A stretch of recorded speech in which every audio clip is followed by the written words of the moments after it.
On the afternoon of August 17th, 2021, 4-year-old Benjamin Cervera sat trembling in the back of a car and asked for one thing: bread. His body shook as he clasped his hands. His voice was weak, but the request came again and again. Benjamin wanted something to eat. 3 hours later, he was dead. And that is where this case begins. Not with an arrest, an autopsy, or a courtroom, but with a starving little boy making the simplest request in the world. San Antonio, Texas, is known for the Alamo, the Riverwalk, and a history shaped by Spanish, Mexican, and Texan cultures. But Benjamin's story unfolded far from those landmarks, inside an apartment on Iserhart Road on the city's northeast side. Nothing about the neighborhood warned that a child in one of those homes was approaching the end of his life. Before his decline, Benjamin had looked like the little boy he was supposed to be. In family photographs, he smiled, played outside, and stood beside his siblings and his father, Brandon Lee Cervera. There was life in his face, and his body had not yet become painfully thin. Nothing suggested how the next few months would end. By August 17th, he was almost unrecognizable. Benjamin lived with Brandon and Brandon's girlfriend, Miranda Casarez, along with other children. That evening, according to Miranda, Benjamin suddenly became unresponsive. She put him in the car and drove toward medical help. During the drive, Miranda called 911. When Benjamin did not respond, the dispatcher told her to stop and begin chest compressions rather than continue to the hospital. Miranda pulled over and followed the instructions while an ambulance raced to intercept them. Paramedics took over and transported Benjamin to Christus Children's Hospital in San Antonio. His condition was critical. The hospital had been moving through an ordinary evening. Nurses went from room to room. Monitors beeped beside young patients. Parents sat nearby, waiting or offering reassurance.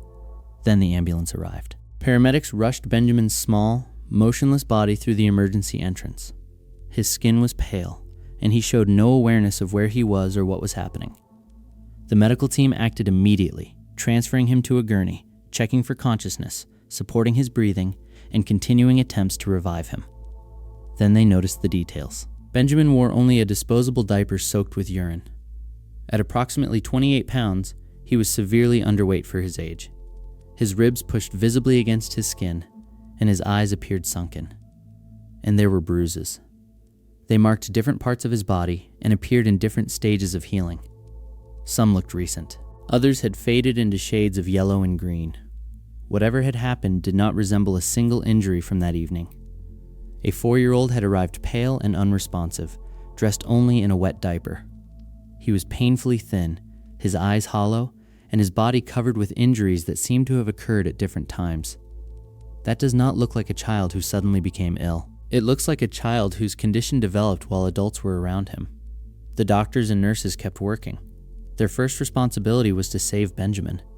But amid the frantic effort, a staff member was told to contact police. They did not yet know what had happened in his home, how long he had been deteriorating, or who had been responsible for his care. They knew only that his condition required an explanation. Despite everything the medical team tried, Benjamin's body could not recover. His heart stopped, and he was pronounced dead. For the staff in that room, the emergency was over. For everyone else, another kind of case had begun. The question was no longer only why Benjamin had become unresponsive. It was how a 4-year-old had reached a hospital in that condition at all. How had he become so thin? Where had the bruises come from? Why did some appear older than others? What had been happening in the apartment where he spent his final months? Investigators would learn that people had been around him: relatives, medical professionals, police, and adults inside the home. There would also be photographs, videos, and cameras. Benjamin's suffering had not been invisible, and still, it continued until he was dead. Detectives arrived at Christus Children's Hospital soon after the 911 call. The emergency department remained tense as staff moved quietly near the room where Benjamin had been pronounced dead. Investigators had not seen the family's apartment. They had no autopsy report or complete timeline. They had only Benjamin's body, the hospital's observations, and the woman who brought him in. That woman was Miranda Casarez. Detectives led her away from the immediate chaos into a quieter room. They needed her first account while events were fresh. They wanted to know what Benjamin had been like before he stopped responding, who had cared for him, and how she explained his condition. Miranda was not Benjamin's biological mother. He was Brandon's son, and she had acted as a mother figure in the home. Now he was dead, and detectives were about to ask what had happened to him. Before they had seen the locked apartment, before the medical examiner documented Benjamin's body, and before investigators recovered recordings of his final months, Miranda offered them a culprit: Benjamin himself. Miranda Casarez had just brought a dead child into a hospital. Yet when detectives asked what had happened, her first detailed account centered on how difficult that child had been to manage. Benjamin, she emphasized, was not her biological son. He was the son of her boyfriend, Brandon Lee Cervera. Miranda was Benjamin's stepmother, but described herself as carrying most of the responsibility inside their crowded home. There was Benjamin, his 10-year-old and 4-year-old brothers, Miranda's 5-year-old son, and the 6-month-old baby she shared with Brandon. Several children, all with different needs, under one roof. According to Miranda, she was handling almost all of it alone. Brandon worked long hours, she said. When he wasn't working, he spent time with friends. Either way, he was rarely home, leaving her to feed and watch the children, discipline them, and keep the household running.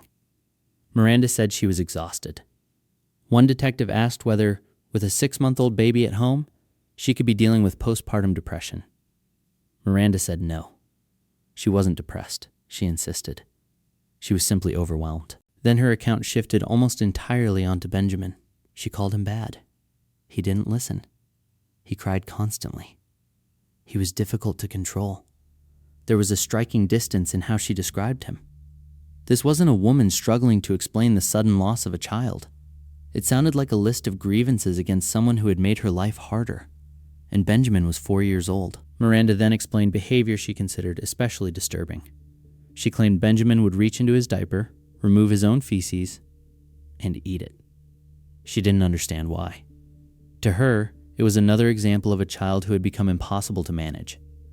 Still, Miranda insisted she had never hurt him. Her discipline consisted of timeouts, she said. If Benjamin misbehaved, she made him sit on his bed. That was all. She had never struck him, never laid a hand on him. But detectives already knew what hospital staff had seen. Benjamin's body was marked by bruises in different stages of healing. Some looked recent, others had faded into yellow and green. They appeared across a body that was already alarmingly thin. So if Miranda had never hit him, where had the injuries come from? She had an answer ready. Benjamin had done it to himself. Miranda described him striking his own face and hitting himself on the head. She said he bit his fingernails and toenails until they bled. The bruising, wounds, and disturbing behavior. Her explanation placed all of it back onto Benjamin. In Miranda's version, she wasn't the source of danger. She was the exhausted caregiver trying to contain it. She also said she had warned Brandon about what his son was doing. But when she raised concerns, Brandon supposedly became angry, cursed at her, and dismissed her.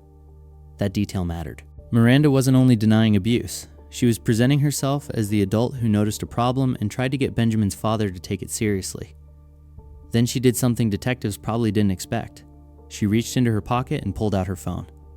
Think about that for a second. Miranda didn't seem to view the device as dangerous or incriminating. She offered it voluntarily because she apparently believed it supported her story. She found a video and handed the phone to detectives. On the screen, Benjamin was hitting himself on the head. At first glance, that could look like proof of exactly what Miranda had described. Here was the behavior, captured on camera. But the recording contained something else. As Benjamin struck himself, he begged for bread. His voice was small, weak. Whatever Miranda thought the video demonstrated, it also preserved the sound of a desperately hungry child asking to be fed. And there was more to her explanation. Before Benjamin became unresponsive, Miranda said, he had repeatedly pushed his fingers down his throat. She claimed he forced himself to vomit, bringing up blood and mucus. She assumed he had scratched the inside of his throat with his fingers. Again, the pattern was the same. Every injury began with Benjamin. Every alarming symptom came from something he had supposedly done to himself. Miranda had merely witnessed it, tried to manage it, and struggled to make Brandon listen. It was a complete account, conveniently complete. The bruises? Benjamin hit himself. The bleeding around his nails? Benjamin bit them. The vomiting? Benjamin put his fingers down his throat?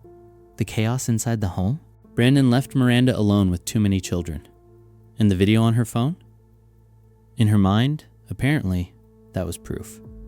But it proved more than she seemed to realize. It showed Benjamin hurting himself, yes. It also showed how weak he was. Beneath Miranda's explanations about discipline, behavioral problems, and an impossible child, the same plea kept breaking through: bread. Detectives now had Miranda's version. Benjamin had caused his own injuries while she tried to cope with behavior no one else would address. But a phone video could only show a moment. It couldn't explain why his body had become so thin or why bruises covered so much of it. Benjamin's body was about to answer one part of the story, and it would contradict the idea that he had simply become sick or injured himself. The bruises looked shocking, but they were not what killed Benjamin. The medical examiner found evidence of something slower. Benjamin's body was transported to the Bexar County Medical Examiner's office, where Chief Medical Examiner Dr. Kimberly Molina conducted the autopsy. Until then, detectives had Miranda Casarez's explanations. Benjamin hurt himself. He scratched his throat. He had behavioral problems. He was difficult. He was always crying. The autopsy reduced those explanations to one question. Could any account for what had happened to this 4-year-old boy? Dr. Molina found Benjamin markedly underweight. At the hospital, he had weighed just 28 pounds, but the number didn't capture his condition. His ribs pressed against his skin. His face was hollow. He had essentially no body fat at all. None. Children can be naturally small or fall low on a growth chart. Illness can interfere with weight gain. So Molina searched for another explanation. A hidden disease, an undiagnosed condition, anything that could have caused Benjamin's decline and death. She found none. In Molina's assessment, this wasn't a naturally thin child. It was a child deprived of adequate nutrition over time, not for a few days or because he briefly refused food. She estimated that Benjamin had been systematically starved for approximately 4.5 months. That is a long time in the life of a 4-year-old. This was not one missed meal or one punishment that went too far. If Molina was right, Benjamin's body had been consuming its own reserves for months until almost nothing remained. Then there were the bruises.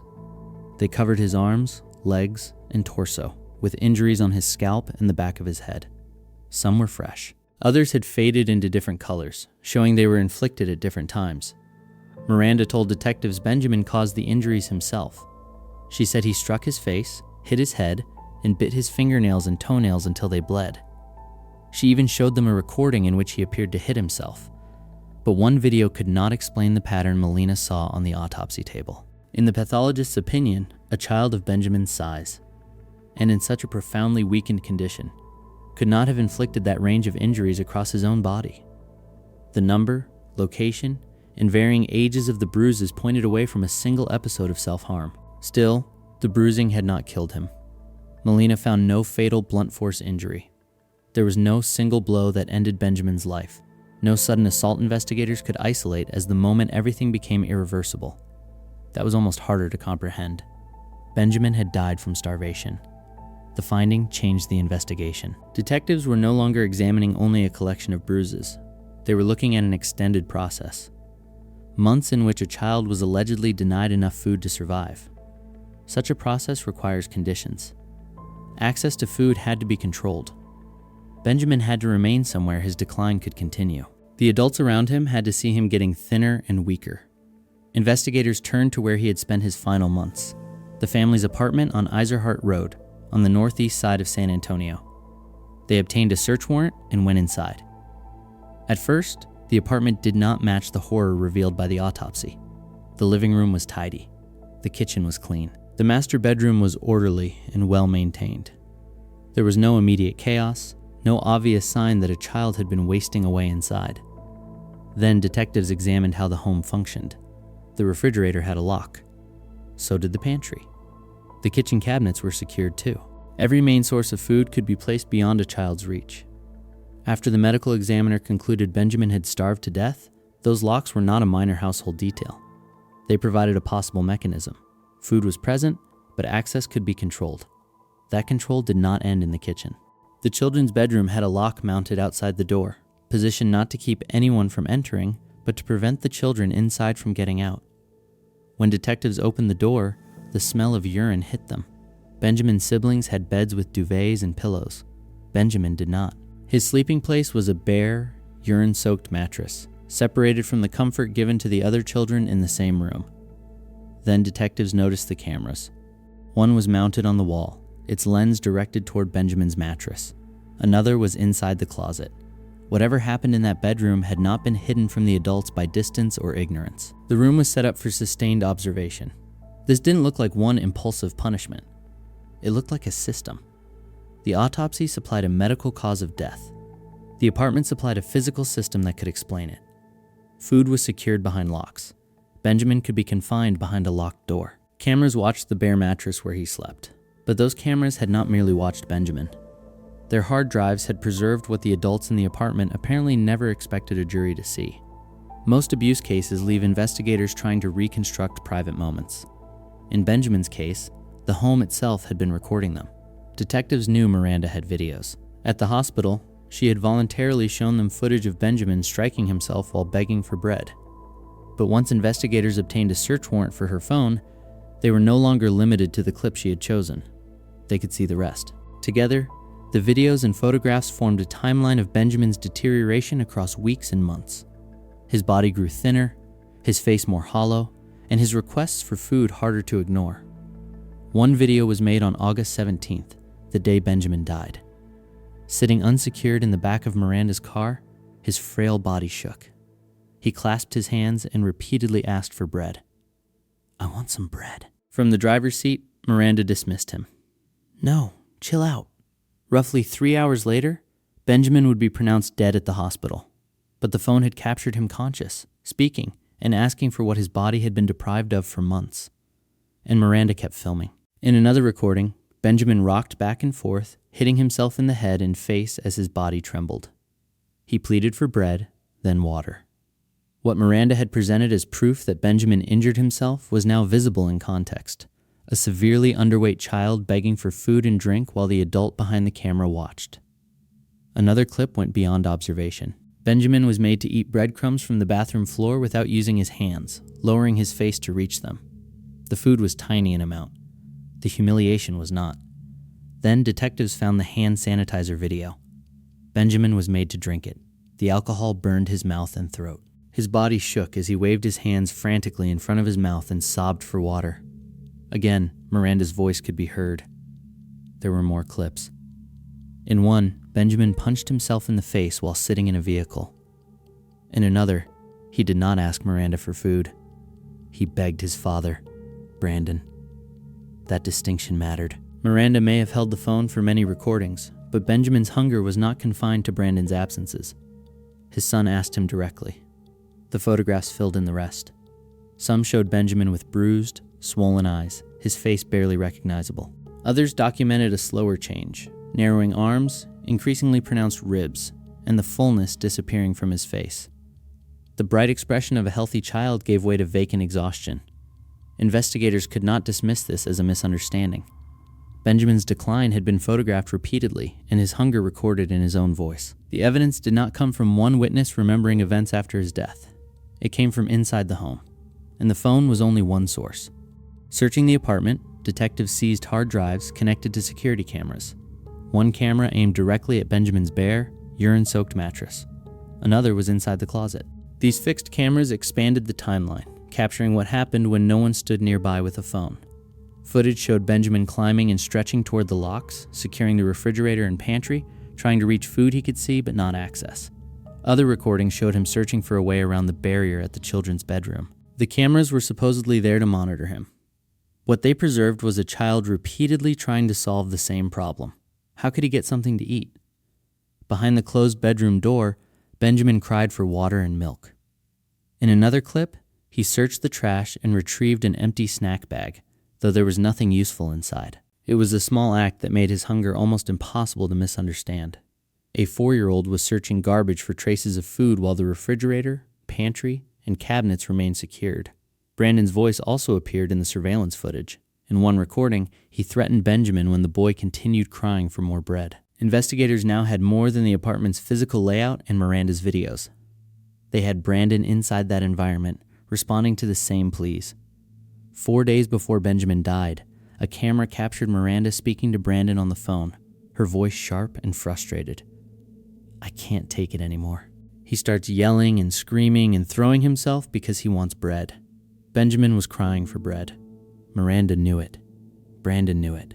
His reaction to hunger was persistent enough that they discussed it with each other.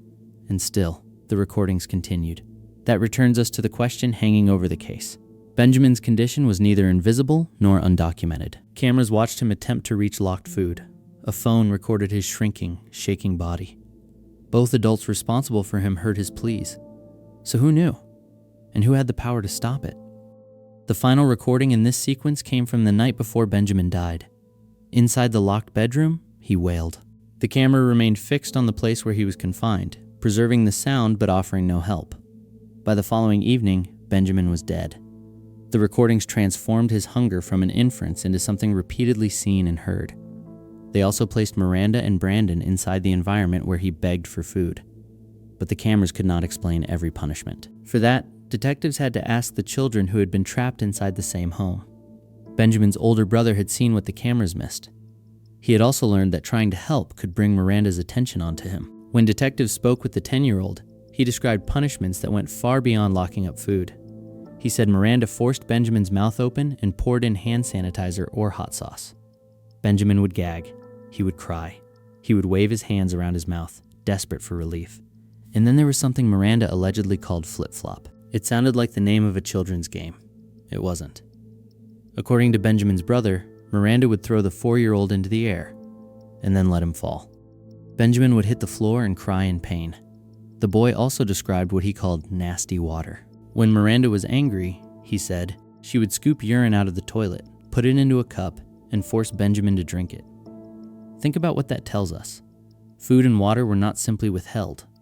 The things Benjamin needed to survive had allegedly been turned into tools of humiliation. One incident began with something completely ordinary, a trip to a park. Miranda and her sister had taken the children out for the day. While they played, dirt and flowers became stuck to their shoes. Back at the apartment, the brother said Miranda took those dirty shoes and rubbed them across a slice of bread. Then she gave the bread to Benjamin. He ate it without hesitation. That may be the most revealing part. Benjamin did not resist or complain about the dirt. He was so hungry that contaminated bread was still bread.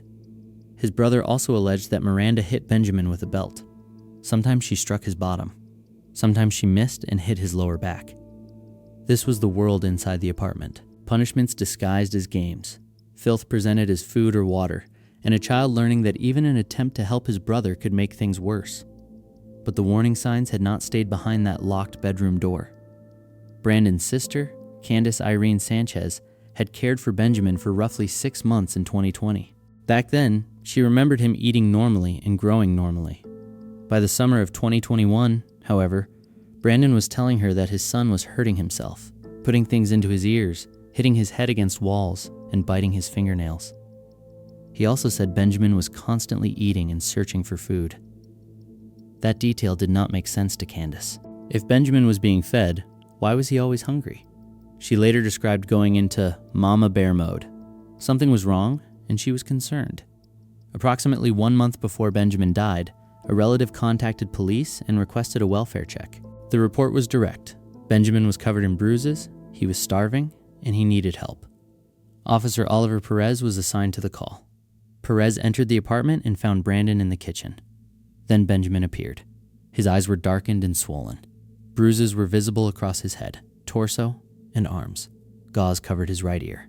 He was so thin that his ribs stood out beneath his skin.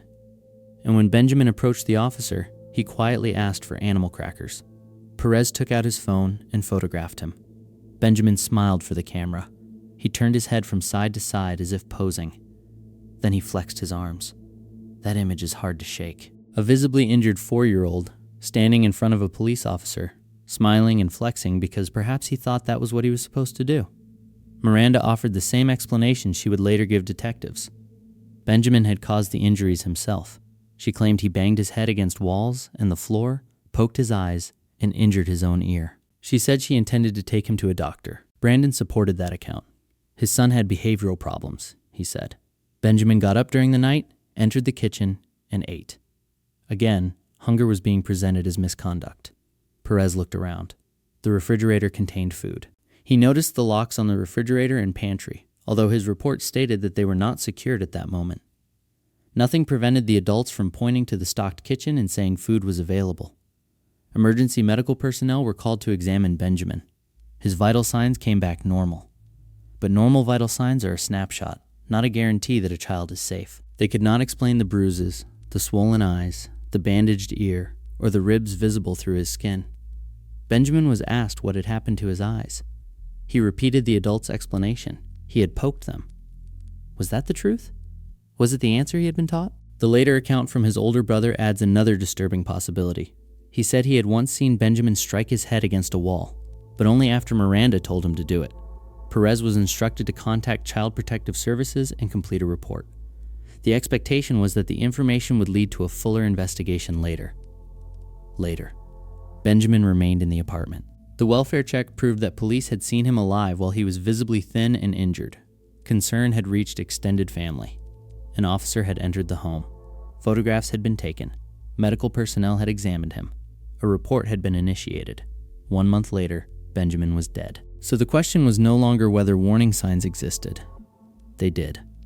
The question was how that same evidence would be interpreted once Miranda sat before a jury. At Miranda's trial, the prosecution did not ask jurors to imagine Benjamin's final months. It showed them. Detectives organized videos, photographs, medical findings, and witness accounts. By February, arrest warrants were issued for Miranda Casarez and Benjamin Cervera, each charged with injury to a child with intent to cause serious bodily injury. Released on bond, they were tried separately. Miranda went first. Jury selection began in April 2024 before State District Judge Cristina Escalona. By April 9th, the panel was seated. Prosecutor Michael Villarreal opened with the image that framed the case. Some children believe monsters live under their beds. Benjamin's monster, he said, lived next door. And he called her mom. Villarreal described deliberate starvation and warned jurors they would see 5 months of Benjamin's decline. Defense attorney Anthony Cantrell reserved his opening statement. Detective Lawrence Sauls presented evidence from Miranda's phone and the apartment cameras. Benjamin's arms became skeletal, his face hollowed, his skin tightened around his bones. Week by week, the healthy child in earlier pictures disappeared. Dr. James Lukfar, a pediatrician and child abuse expert, testified that Benjamin's growth was normal before his 4th birthday, when his weight abruptly began falling. No disease explained it. The prosecution's position was simple. Benjamin had not always been unusually small. After he turned 4, prolonged food deprivation caused his decline. Cantrell offered another picture. Miranda cooperated with police, voluntarily surrendered the phone containing some of the state's strongest evidence, and arranged medical appointments. She believed Benjamin had serious behavioral problems, possibly autism. Why knowingly document her crime and hand detectives the evidence? But the most difficult testimony did not come from an expert. Benjamin's brother, identified as BC, was 12 when he entered court clutching a stuffed toy. Judge Escalona allowed his guardian and great-aunt to sit where he could see her. BC avoided looking at Miranda. Miranda watched him. Quietly, he described Miranda forcing Benjamin's mouth open and putting hand sanitizer inside. He spoke of hot sauce, cups of urine, beatings, and punishment for accidents. The refrigerator, pantry, and cabinets were locked. Bread was sometimes left out, but Benjamin could not freely take it. BC said Miranda generally fed Benjamin when Brandon was present or brought food home. Once, BC tried giving his brother food. Miranda took it away and threw it in the trash. On cross-examination, Cantrell asked whether BC had seen Benjamin bang his own head. BC had, but said Miranda instructed him to do it. Then came the question hovering over his testimony. Why had he not told his father? I was terrified of Miranda, BC explained. The defense suggested BC might say anything to protect Brandon. BC acknowledged wanting to save his father, but insisted he would do so by telling the truth. Brandon was the only piece of his father he had left. Without him, BC said, it felt as though he had no dad at all. That gave the defense something to challenge, and reminded jurors BC was both a witness and a child clinging to what remained of his family. Dr. Kimberly Molina testified Benjamin had been systematically starved for roughly 4.5 months. Cantrell suggested type 1 diabetes, elevated glucose, constant thirst, hunger, and weight loss could fit. Molina did not waver. Testing did not support diabetes, and no underlying condition explained Benjamin's deterioration. Her conclusion remained starvation. After the prosecution rested, Cantrell presented the alternative. Forensic pathologist Dr. William Anderson and pediatric expert Dr. Daniel Gebhard questioned whether starvation had been conclusively established. They said Benjamin was naturally small and his weight could fall within a low growth percentile. Anderson cited the absence of a fatty liver as a significant missing feature. He also noted unexplained brain swelling and argued more testing was needed before declaring starvation the cause. Miranda's mother, Alice, and sister, April, described a loving but overwhelmed caregiver. Alice said Miranda ran the household while Brandon treated her like a slave. April remembered Miranda cooking, cleaning, playing with the children, and struggling to manage everything placed on her. Clinical psychologist Dr.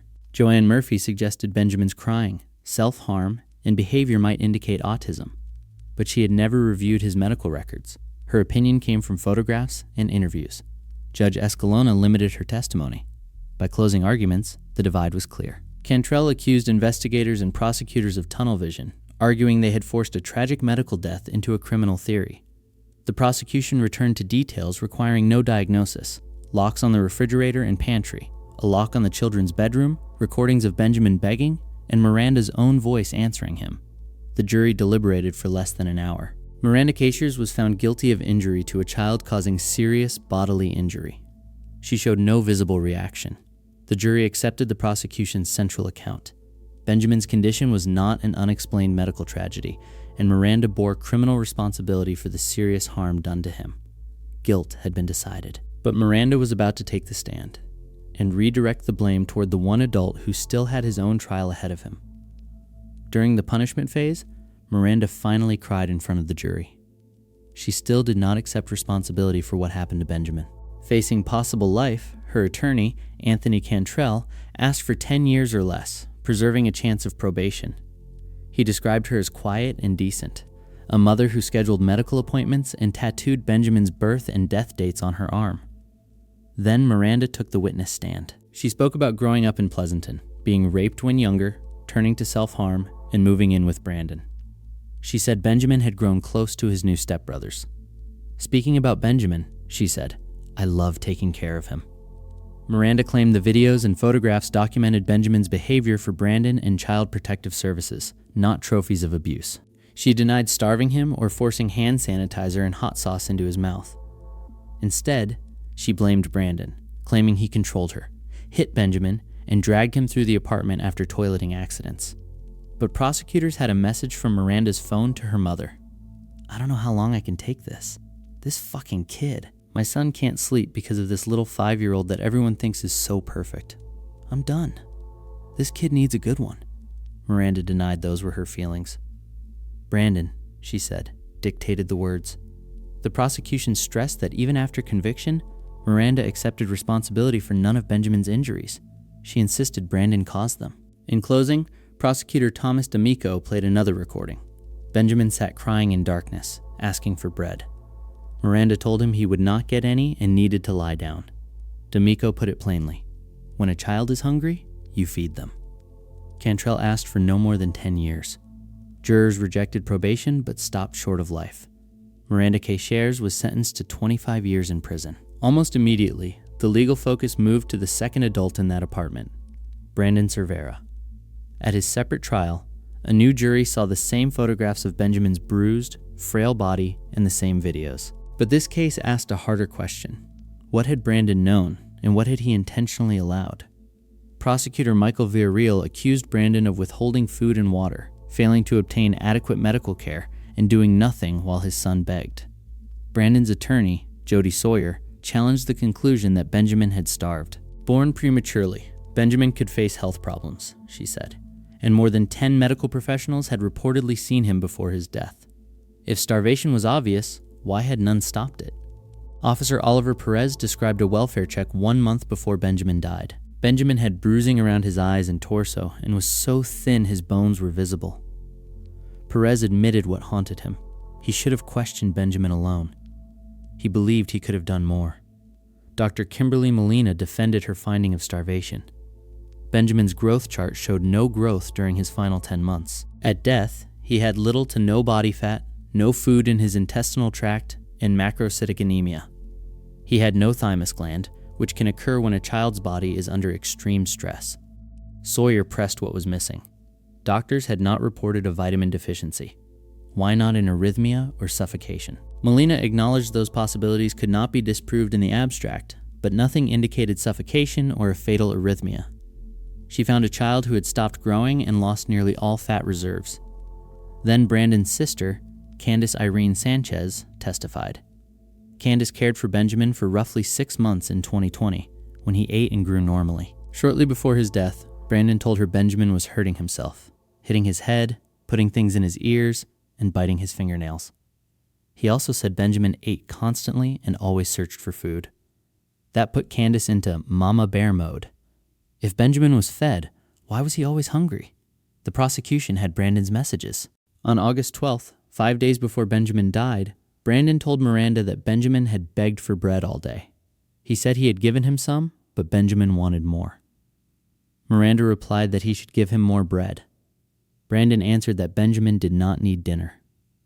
And then there was Benjamin's voice. In one recording, he stood before his father, hands folded and clothing hanging from his body. He asked for bread, then water, then milk. Finally, he cried, "I want some bread." Those pleas made ignorance difficult to argue. Brandon heard the hunger directly. In another recording, Brandon locked Benjamin inside the bedroom and told him to shut the fuck up. Still, the defense disputed starvation.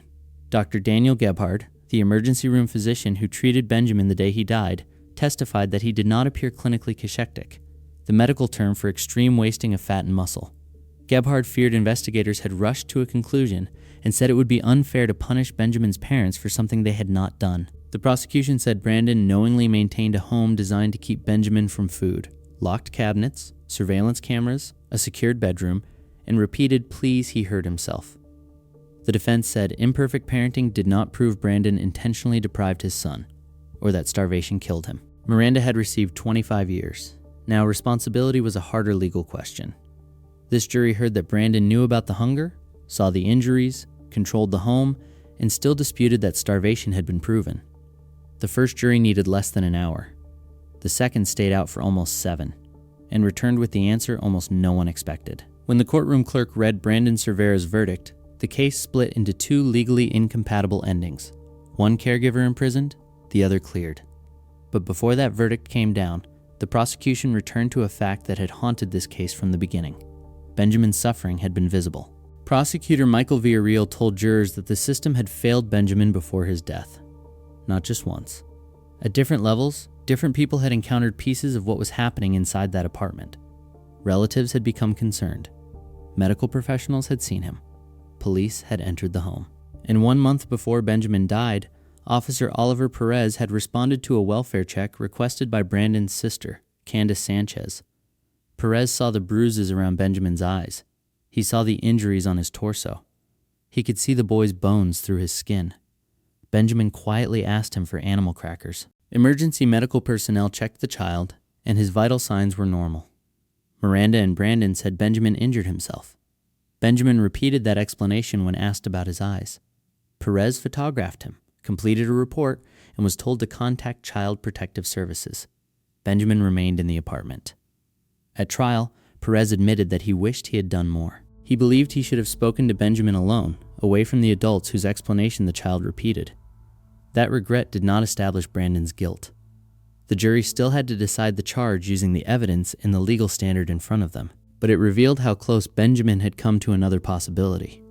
One conversation, one private question, one decision to remove him. Any one of those might have changed what happened next, or perhaps it would not have. That is the unbearable uncertainty. The prosecution then asked jurors to look at the apartment itself. If Benjamin had not been deliberately denied food, why were locks installed on the refrigerator, pantry, and cabinets? Why were cameras positioned in the kitchen to monitor whether he tried to get something to eat? Why did the recordings repeatedly capture a desperately hungry child being watched, confined, and refused? This was not, the state argued, a father who simply missed a hidden medical crisis. Brandon knew that Benjamin was asking for food. Text messages showed him discussing those requests with Miranda. In one exchange, Brandon said Benjamin had begged for bread throughout the day. After Miranda told him to give the child more, Brandon responded that Benjamin did not need dinner. And the videos gave the jury something even harder to explain away.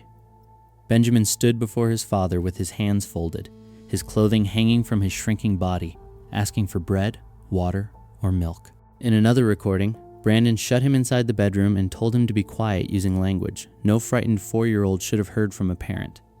Still, suspicion was not enough.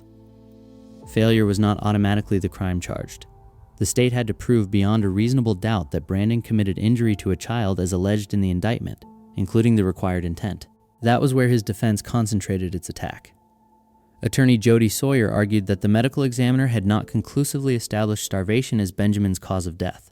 The defense pointed to the medical professionals who had seen him before he died and to the competing expert opinions presented in court. Dr. Kimberly Molina found that Benjamin had little to no body fat, no food in his intestinal tract, macrocytic anemia, no measurable growth during the final 10 months of his life, and no thymus gland. Something she explained could occur when a child experienced extreme stress.